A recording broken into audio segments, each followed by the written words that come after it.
Hey guys, welcome back to the Casual NBA Fanatic podcast.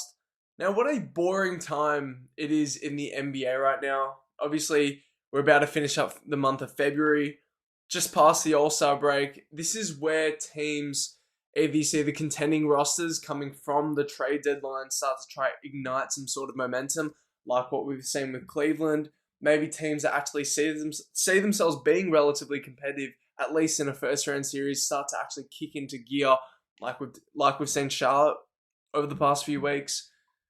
And also just after your trade deadline acquisitions, but then you also see a lot of teams really tail off.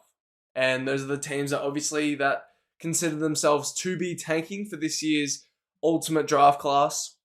You got like your Wizards seem to be checked out, the Jazz seem to be relatively checked out. A lot of those teams around the bottom are just losing a lot of belief into finding reason to actually play for the rest of this season. But nevertheless, we will get to an urgent side of the NBA in probably another 2-3 weeks or so. But as we do rally into what is more of a boring trough of the NBA season, just one guy I really wanted to shout out, and I made a post about him recently, but it was more about the idea around the most underrated superstar in the NBA. To me, I answer that question with Donovan Mitchell. Now, in terms of superstars, I probably only have about 14 or 15 guys in the NBA. So basically that top 15 group in the NBA, which I would have still had the same as when I did my top 100 rankings over last summer. But Donovan Mitchell, to me, in that group, is the most underrated and underappreciated. Now, again, this is a group of guys that all get glamorous respect across the league, in debates, all in MVP discussions, annually, all the time. But Donovan Mitchell, to me, kind of represents a guy that just because of the lack of playoff success, he has never gotten the same regard as a lot of guys in that same center of conversation. Jalen Brunson's made a conference final. Donovan Mitchell hasn't, so Jalen Brunson seems to get a lot more respect. Also playing in a bigger market. Anthony Edwards, a lot more glamorous of a play style. Plus, he does have the back-to-back conference finals. I do think sometimes we can put too much emphasis on a playoff seed and like berth, like where you get to as well. I think when you talk about teams that separate between a semi-finals, like a second-round contender, and a team that can make the conference finals, it's not all that much, and it's not all that much that comes down to the superstar alone. A lot of it is just matchup variance through the playoff seeding and the playoff format. And a lot of teams actually get lucky depending on who they actually have to play in the first round, second round, according to playoff seeding and how they individually match up against other teams. And I think a team like Cleveland last year, like we're talking about a team that played literally the best offense in the NBA over the past 2 years when they were healthy. Darius Garland, not 100% whatsoever. Evan Mobley, not 100% whatsoever. 2 All-NBA talents on the roster as well, just not feeling themselves. A lot of that load was fully up to Donovan Mitchell right there. And I think he's actually performed every single time. And the fact is, though, we're not talking about a guy that supposedly impacts offense at a super elite level. But in terms of just scoring cushion for a team, like what this guy actually provides is pretty absurd. And I think this season, he's also just showcasing the load carrying, not for just the playoffs. I know last season, the regular season, a lot of the offensive load was more in Darius Garland. And then Donovan Mitchell was more or less coasting there in terms of his usage rates compared to previous years. And then the postseason with Garland out, he had to really spike up that volume. And he did it effortlessly. But this regular season, obviously Garland wasn't healthy up until the trade. James Harden, somewhat passive coming into the rotation. Evan Mobley, not as, effective as he was last year. But this guy's been absolutely absurd, and Cleveland's still tied for the 3rd seed record with New York at the moment. And I have no doubt that they will actually climb up to second and outtake Boston, who are only 2 games ahead of them at the moment. But in large part, literally due to what Donovan Mitchell can do night to night as a pure scoring force.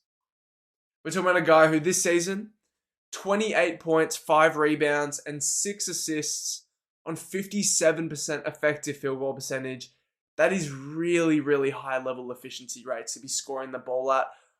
Per court, clean the glass, he's a plus 11 on-off differential overall to this Cleveland offense. So he is impacting at a super elite level as well. It's not just the scoring numbers that are matching it. He's a plus 8 points per 100 possessions just to their offense. So what this guy's actually doing, what he actually means in terms of actually just continually drawing the defense into rotation, drawing a ton of gravity as well. Literally the only piece in their half court for the entire season that has been able to draw valid results possession to possession as well. And a big part of this aggression and the extra responsibilities had to take for literally just this regular season alone has really stemmed from a increase in just full-on rim pressure due to the subtraction of Darius Garland's literal driving impact to each game. We're seeing Donovan Mitchell this season literally just bumping up his drives per game as well. He's now one of the elite volume drivers in the NBA, but also pairing that with an efficiency boost as well. And usually that doesn't happen. I mean, last year, obviously, he would have been minimally a little bit more selective than usual on his driving takes. A lot more closeout attacking when you're sitting next to just a exceptional rim pressuring advantage creator like Darius Garland. But this season, Donovan Mitchell as just the isolation, just the initial primary ball handling option as well, just absolute high motor ball drives, and he's converting at just an absurd rate right now. And his actual willpower has just been absolutely fun to watch. And out of guys to have at least 750 or more drives this season, that is the elite volume drivers range. I think there's only 5 or 6 guys in that range. But Donovan Mitchell ranks number 1 in terms of just field goal percentage, raw efficiency. 59% of his driving takes are converted. And he's converting 66% of his looks in the restricted area now. That is absurdly elite for a guy that is, at the end of the day, 6'3". And so just what Donovan Mitchell is actually doing, leading to super efficient basketball, is absolutely absurd. And when we do project the Cavs to the postseason once again, obviously we've had a few back-to-back years of pretty upsetting results overall, especially last season. 64 wins in the regular season, we would have thought the best regular season offense to actually stabilize against a team like Indiana. We didn't see that quite results, but again, the firepower that was subtracted due to injuries, that played a huge role into that. But in terms of how we look at Donovan Mitchell, again, leading this Cleveland team to the postseason, the big reason why I'm so convinced is literally the night-to-night intensity and elite basketball motor that he always plays with every single night. That is relatively controlled as well. He never plays like super out of control and out of rhythm and out of touch. He's always under control, always understands just how to apply the full 3-level scoring force that he actually has, the whole 3-level scoring skill set. And it is overall rim pressure focused. He doesn't lean towards the pull-ups. We saw last year how we could nitpick at Anthony Edwards game to game sometimes, where he does focus on really just trying to get that pull-up jumper going completely. And then the rim pressure focus fades a little bit. With Donovan, it never fades whatsoever. And what is so encouraging about Donovan Mitchell as the 1A option is his inevitable shot quality. Again, when we talk about rim pressure focus, he creates really high quality looks at the rim, obviously. But in terms of just the pull-up looks and the pull-up quality that he can create continuously, and as a defender as well, you're either anticipating really 2 things, either a drive or a shot settle, like a pull-up shot. And that kind of dictates how your defensive stance typically is possession to possession, depending on who you're guarding in whatever action. You're either more on your heels, stepping back a little bit, or you're either on your toes, fronting up, trying to apply a bit more ball pressure to force that drive. And the thing is with Donovan Mitchell, when you apply such obscene pressure at the rim, physically and athletically, you get that extra airspace to actually get comfortable on your pull-up looks. Your hesitation dribbles are way more effective, and his release point is so staunchingly high that gives him just another advantage. So his jump shot quality is literally one of the best in the NBA when we talk about off the dribble types of jump shooters. And this year, he just has been exceptional at it once again. Obviously, the efficiency has tailed off a little bit. He's had a dulling few games since the All-Star break. But overall, just in the aggregate, what he has done, combining, again, the jump shot quality and the athletic qualities to actually get literally to the rim. He's settling more in the intermediate range. He's making that 52% of his mid-range looks this year. Deep, long mid-range looks I'm talking about too. So everything has come together for him. And again, in the postseason, we're talking about a guy who, for the last 2 years, in the playoffs, is a 28 point per game scorer each night. 51% effective field goal percentage, so obviously the efficiency has dropped. We haven't seen this guy this efficient in a few years, so it'll be interesting to see how he goes. But he just plays with this complete audacity that is also harnessed under control. And we talk about a guy that throws in all of these nice high gather moves and these how he can split high drops and blitzing coverages as well. We're just talking about an athletic phenomenon right now as well, who is so absurdly skilled and understands how to literally hunt quality shots for himself. And so I take that back. When I said he's a 28 point per game scorer in the playoffs, we're talking about a career 28 point per game scorer. In the last 2 postseasons alone, this guy's averaged 35 and 4 in the last 2 playoff runs, and it's 53% effective field goal percentage. Again, the efficiency's not too great. But this guy's completely absurd in the production scale format, but also just the nightly willpower that he brings all the time. And that's why, obviously, he has the limitations. Like, he can't harness pace as elegantly as guys like Luka and SGA can. Obviously, he lacks the over-the-top advantages, and that leads to rough bailout reads every now and then. And sometimes when he's not splitting the blitzes physically himself, when he's trying to pass out from doubles and hedges, he can actually have some sort of trouble making those over-the-top reads as well. He can't see over the top as well. The spatial awareness kind of lacks a little bit, even compared to guys like SGA, let alone your Luka Doncic's and your Tyrese Halliburton's.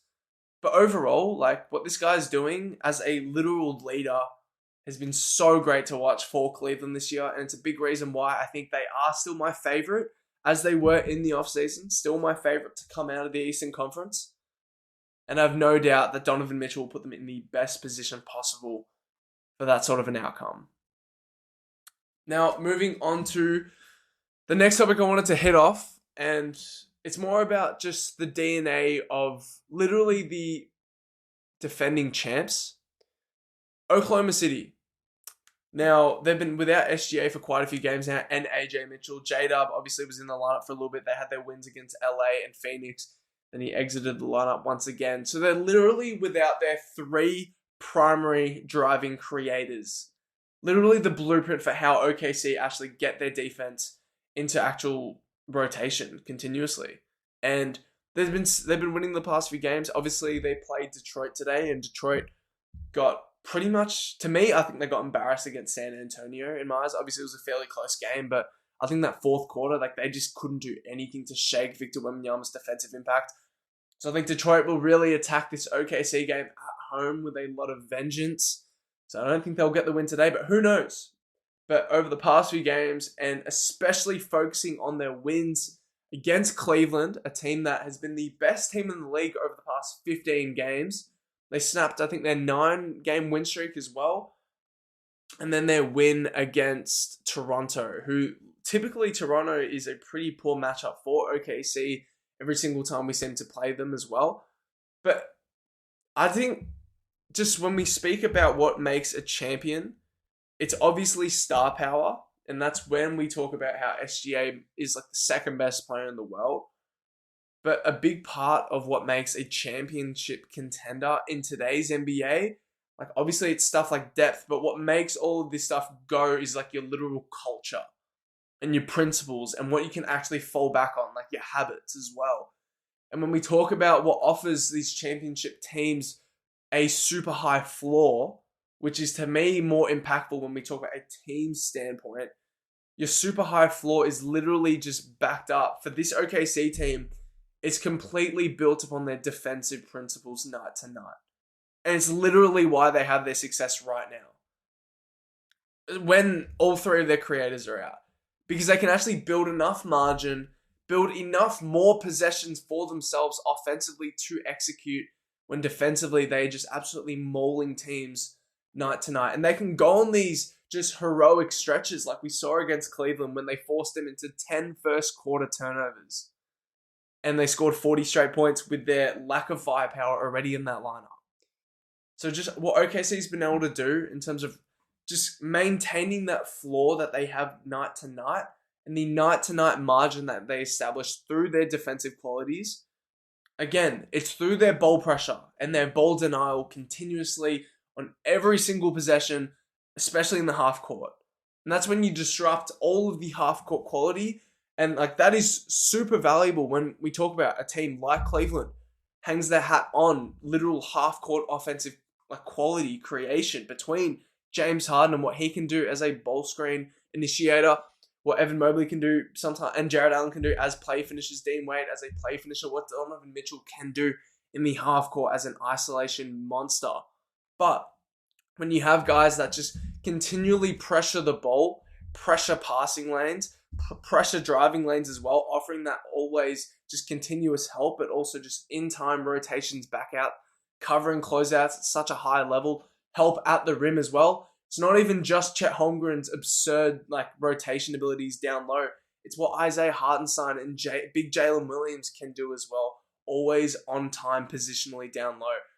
And in terms of the ball denial as well, again, like we said, pressuring passing lanes. But it's not even just the perimeter guys that do this. It's literally Isaiah Hartenstein pressuring big catches all the way above the 3-point line. And when you can also force and get a hand on those passes and force the big man to have to stretch out 3 feet above the arc as well, that builds more cushion for your defense every single possession. And they just give themselves the best hand that they can on every possession by playing with such a high defensive motor and such a knack for the ball. And obviously we talk about that. It's not just, the anticipation and the timing and whatnot and the aggressiveness, but literally, again, when you take out SGA and you take out, obviously Ajay Mitchell's a fast defender, obviously, but you take out wing Jalen Williams, the all-star Jalen Williams. This is just a team now that what you're left with is just an array of foot speed, like on the ground, and just physicality at the hip. And on the perimeter as well, that's just going to absolutely startle any line of offensive creators that you throw at that defensive unit. And when you add to that all the interlinked chemistry that they've had over the past few years, which is completely evident just all the time, just through their switches, always communicating from their big man as well, through their rotations and all of their coverages. It's absolutely beautiful to watch. And they all share this level of intensity that never fades, and it only really spikes without these stars in the lineup because of that extra urgency that they actually have possession to possession, to actually win the defensive possession battle as much as they can, again, to build up that cushion so they can try sum up as much offensive juice as they can to actually will out these games they've been able to do. And I'm only focusing mostly on these past 2 games because these are games against literal contenders right now. Cleveland is my favorite to come out of the East. They were fully healthy in that matchup. Toronto is a team, obviously, that's probably trying to battle for at least a second round sort of floor. So maybe they can beat a first round series, but they're a team that's looking to be competitive over the next few years. And so it's just pretty amazing what OKC can do, actually being able to will out these games. And I know you might say it's just a 2-game stretch, but how many teams can you actually say, I'm going to take away your 3 best offensive creators and advantage creators, and you're going to have to pull out 2 games against 2 teams that are pretty invigorated at this point in the season right now. Pretty amazing, but it's enough about the defense. We've heard enough about the defense over the past few years. What we're going to harp into is more of the offensive juice that OKC have been able to milk out without their 3 offensive creators.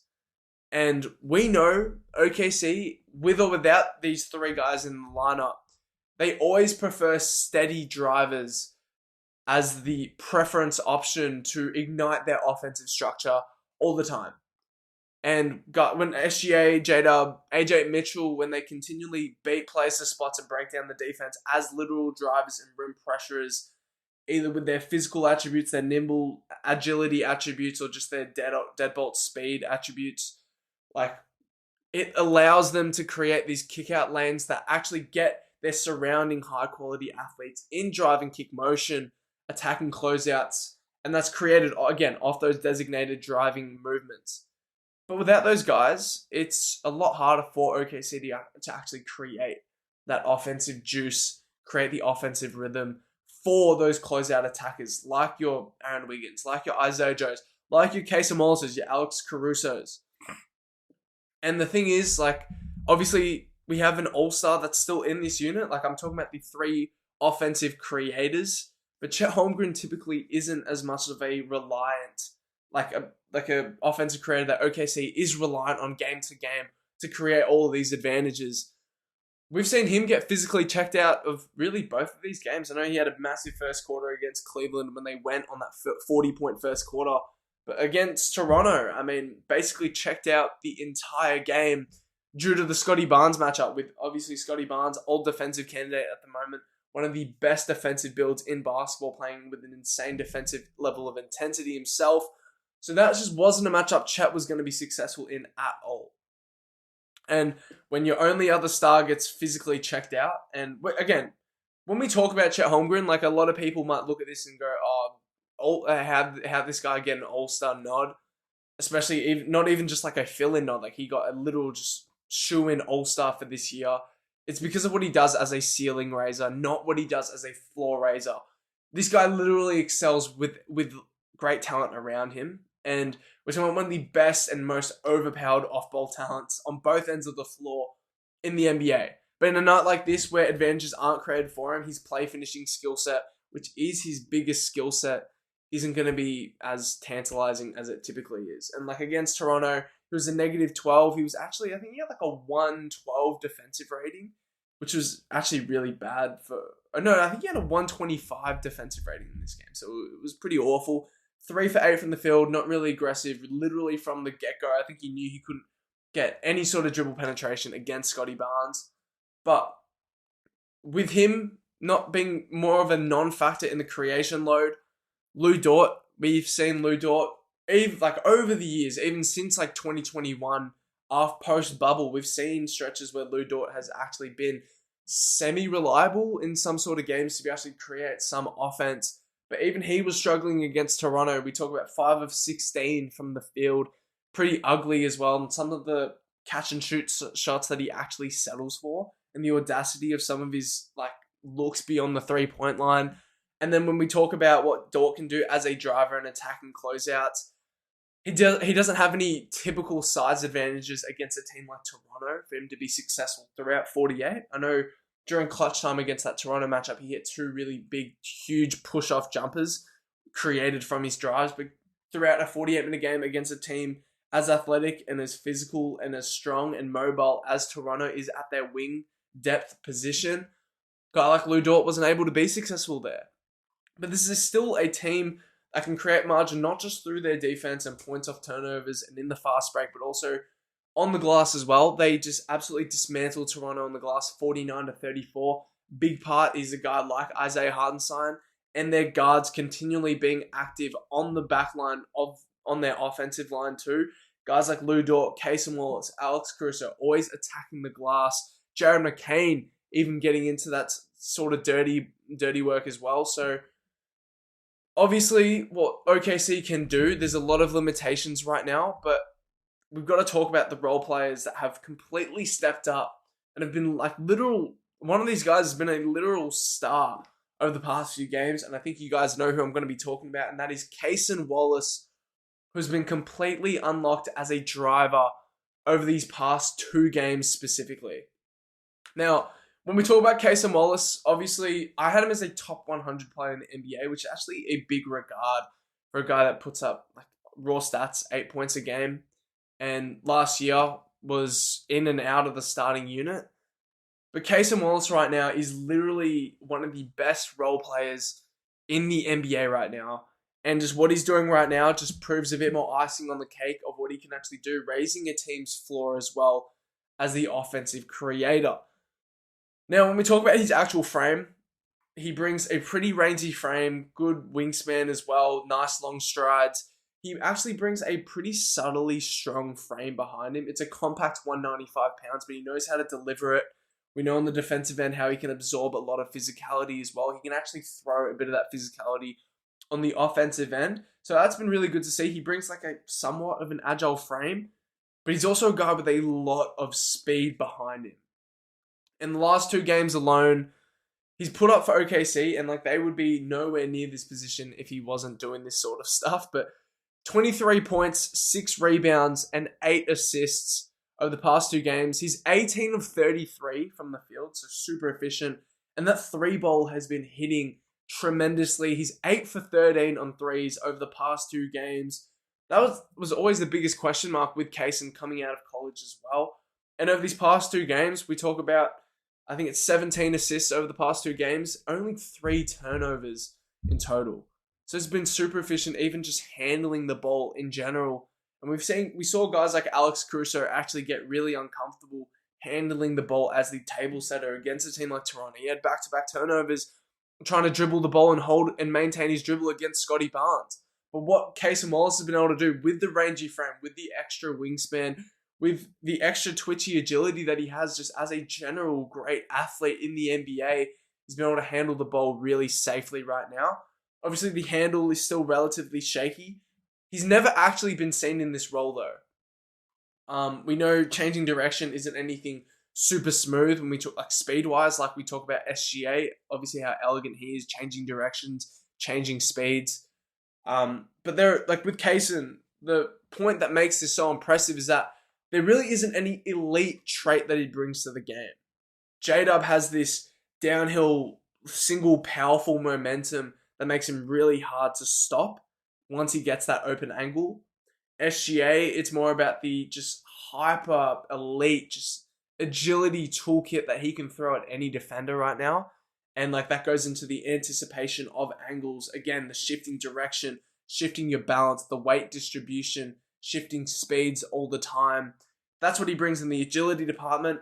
Ajay Mitchell, again, he's more of a matchup problem because he is relatively undersized, but he knows how to attack angles.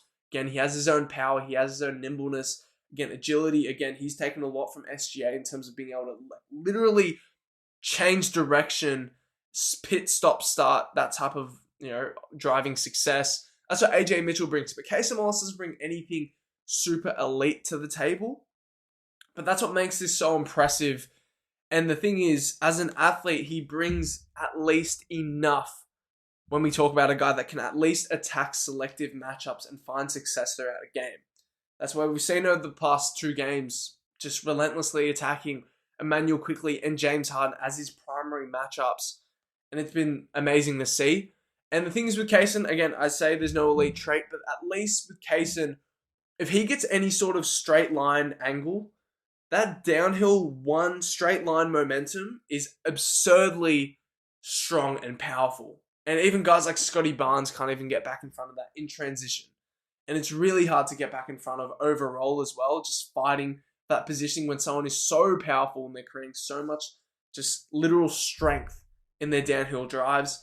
And that's, again, in transition, he proved that in success. But overall, Cason has just been playing with a ton of confidence, just absorbing everything he can out of just his athletic frame to create that downhill penetration, which has been literally what OKC has needed without their 3 main drivers in the unit. And then when you talk about just the 3-ball just dropping over the past 2 games, 8 of 13. But teams are just testing the jumper right now. Obviously, for Cleveland, it was more off the dribble. Off the catch, like spot-up situation types of shots. But Toronto was literally just going under ball screens continuously. Cason started the game 8 for 8 or 7 for 7. And they come out in the second half and they just give Cason Wallace just a wide open 3 once again. Just going under the ball screen, literally daring him to shoot. And he's just had the time on these possessions when teams go under to get his feet set and just knock down these looks with absolute confidence. He's been an absolute revelation for OKC right now, and I'm sure a lot of what he's been able to take from SGA, from JDub, and Ajay Mitchell over the years, he's been able to throw out there. But he's been absolutely awesome. And I don't know when Cason Wallace's contract is going to be up. Maybe it's actually the end of this season. But he's in for a big payday as a role player who's going to have a lot of buzz around the league if OKC decide to not pay him, which I do not see an outcome where OKC will not want to keep this guy. But besides Cason Wallace, like, we know the offensive juice can't just come from 23, 6, and 8 from Cason a night. It's got to come from the other guys that bring stuff to the table. I'm not going to really harp on Isaiah Hartenstein and big Jalen Williams too much, but like, these are two of the, to me, like, this is going to sound like an absurd statement, but those are two of the best passing big man talents that the game has ever seen. I'm not saying they're top 5 big man passer of all time, but maybe top 15, both of them. Like, how many bigs in general can you name that are just better passing talents, passing flair? Talk about pass, like bullet speed, execution, the DHO handoffs, just the flashy reads that they can make, just the communication style, just the ball placement that they actually have, spotting cutters. J-Will and Hardenstein are two of the best at spotting cutters that I've ever seen from the center position. I don't think there are many better big man passes than what these two are right now. And what they can do as literal DHO hubs and fulcrums has been really great. And like Jalen Williams, big Jalen Williams, absolutely hitting that 3-ball at the top of the key like he typically does. Hardenstein, he's had that soft touch floater going all the time now. Again, that connection that he's had with Cason Wallace over the past 2 games, stretching out to at least around that, just inside the free throw line mark. These two guys have been exceptional. But in terms of the perimeter talent, again, because we are talking about a lack of perimeter creation. I know the perimeter creation comes from the DHO hubs.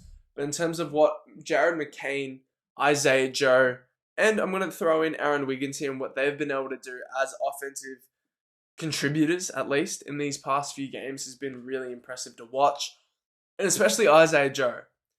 Now, from Isaiah Joe, we're going to stretch out more than just this 2-game sample size. It's going to be the last 6 games, this guy's been making 5 threes a game on 56% shooting. He's scoring the ball. He's scoring 19 points a game on 70% effective field goal percentage over the last 6 games alone. We saw in the Toronto game, he offered, I think, 22 points. 19 of those came in the third quarter as well, including back-to-back 4-point plays off the catch, where they basically needed to review both calls because the defender really got into the landing space as well, like illegally. But this guy's been a tremendous chase action spammer, again, with your DHO hubs as well. He just brings a lot more value. He actually forces defenders to really come up and pressure at the level as well. Whatever, obviously Isaiah Joe doesn't really have too much strength behind that frame, so dribble penetration isn't as consistent with him. When he comes off the screen and players are pressuring him at the hip, he can't actually establish himself and get himself ready to make like an effective read darting a cutter. So he doesn't have that strength behind him, but he's just bringing gravity, which is just going to be valuable for OKC when they try to milk whatever offensive margins that they can at this point in time. He's been absolutely tremendous, bringing the offensive skill that this OKC unit just hasn't had much at all. And we talk about just the contested catch shot making. There's not many better than Isaiah Joe over the past few years alone. It's literally been unstoppable over these past 6 games.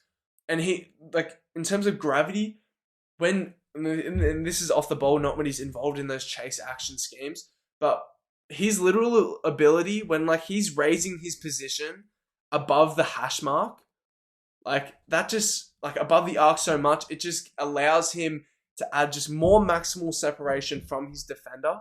And that gives him just more airspace when he actually gets the ball off the catch to be able to launch. And his release arc is so high right now, and it's just connecting at such a high level. He's been absolutely absurd, just offering not just gravity, but added gravity on top of that as well by literally spacing himself above the hash point. So he's been great. Aaron Wiggins, obviously, he has struggled a little bit too, but when you look at a team that's like an OKC team that literally doesn't have their 3 creators, you're going to look at Aaron Wiggins every single time to offer some sort of offensive viability. And, he still does do that. We're talking about a guy, one of the more finesse leading closeout attackers that you'll find around the league as well. He has enough footwork, enough athleticism as well. He knows how to penetrate certain, like, specific angles with a certain level of power to actually eventuate those as well. He brings a lot of shot making juice off the catch in general. So like he's going to be a bigger piece as well, as SGA probably sits out for a few more games too. But Jared McCain, the new arrival in Oklahoma City, the last guy I want to point off for this OKC team. 12 points and 4 rebounds over his past 5 games with OKC. But he's made 9 threes on 47% shooting. So he's 9 for 19 on threes over these past 5 games. We're talking about a guy with just more improved offensive feel. Again, when we talk about Isaiah Joe, we talk about the lack of strength, but he brings more gravity than a guy like McCain does, literally just because of the shot-making prowess that he brings. McCain is a very credible shooter, but he understands how to use his gravity, relocates really well, just like Isaiah Joe does. Not just relocating on the three-point line, but also darting and diving to the rim for cutters where guys like Hardenson and Big Jalen Williams are going to knock that pass down every single time. McCain just understands how to use that gravity as well. And McCain's gravity is perceived as more intense right now because of the lack of firepower that this OKC unit has. So McCain is getting a little bit more respect than he typically would from defenders right now.